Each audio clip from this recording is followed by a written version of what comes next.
Trademarks, copyrights, patents, what is the difference? What do they all mean and why do they matter? And even more importantly, how do you know when is the right time to file one? Because here's the reality, most entrepreneurs spend years building products, inventing, packaging, branding, but they spend almost zero time protecting them. And that, my friend, can cost you everything. I'm Steve Rad. I design, launch, and scale consumer products and brands. And today I want to talk about the 3 most powerful tools, legal tools, that every entrepreneur and every startup should know. Not from a lawyer's perspective, but from an entrepreneur, business owner, founder perspective. Patents, copyrights, and trademarks.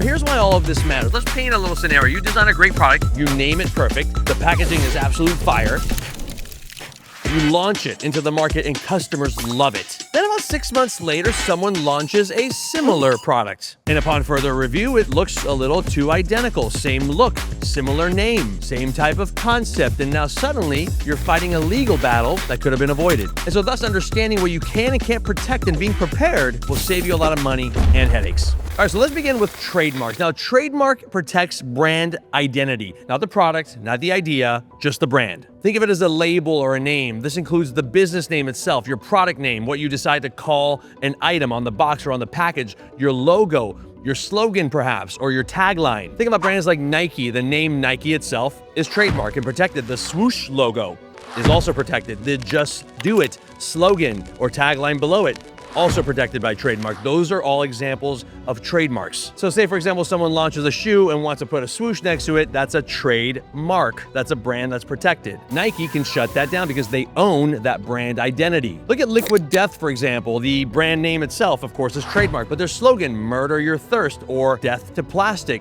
another trademark. Then the actual flavor names like Mango Chainsaw, Bury It Alive, Convicted Melon, all trademarks so that another brand cannot use their clever names. A typical cost for a trademark is about $250 to $350, depending on the attorney. Sometimes you can go up to $1,000 or $2,000. Is it worth it? Of course, if you're building a real brand, you absolutely need to protect your names. Usually when you have a name that you're serious about or you're launching something publicly. If you're planning on building long-term brand equity, trademarks are the play. Okay, next we're gonna get into copyrights. Now, while a trademark protects names, a copyright protects creative work. Not ideas, not inventions, creative expression. So what does that mean? Photography, videos, artwork, packaging, written content, books, music, software code. So for example, you design a beautiful package for your product, the artwork itself can be protected by copyright. If you write a book or a song, that's a copyright. And so when should you register a copyright? Honestly, the minute you make something creative in the US, there's an implied copyright that exists when something is published. It's usually based around the actual release date. It's called a first use rule, but registering it will of course give you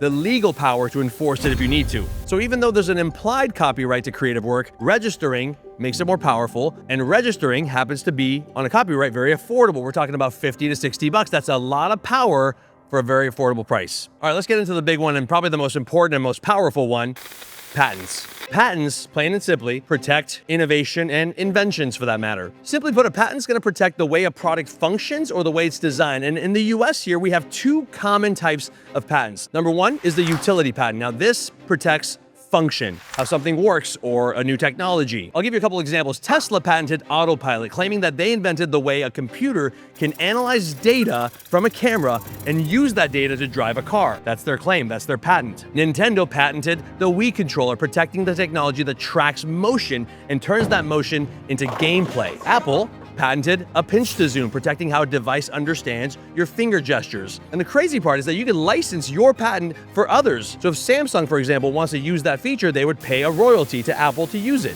Those are all examples of utility patents. Now, the second most common type of patent is a design patent, and this protects how things appear, the shape or the visual design. Think about the shape of Ray-Ban glasses or the Coca-Cola bottle, or maybe perhaps a PlayStation controller, all of which are protected by a design patent. Cost-wise, and this is where things start to get a little hairy, a utility patent can range anywhere from $10,000 to $20,000, while a design patent can be registered at $2,000 to $5,000. Now, depending on the legal firm you're using, they can get a little pricey. So when should you file a patent, and how do you know if a patent's right for you? Now, this is where founders get confused and go completely off the deep end. You don't need patents for every single idea. You don't need trademarks on day one, but you do need to forecast quickly and have some foresight on a good idea. Personally, I like to tease ideas and kind of gauge interest before investing too much in brand protection or IP protection. The simple rule to follow is to trademark when your brand matters, to copyright when your creative work gets published, and patent only when your invention is unique and you see a runway for growth. And of course, timing matters, especially with patents, because the minute you show it, the minute you present it publicly and reveal your invention, the patent clock is on and ticking.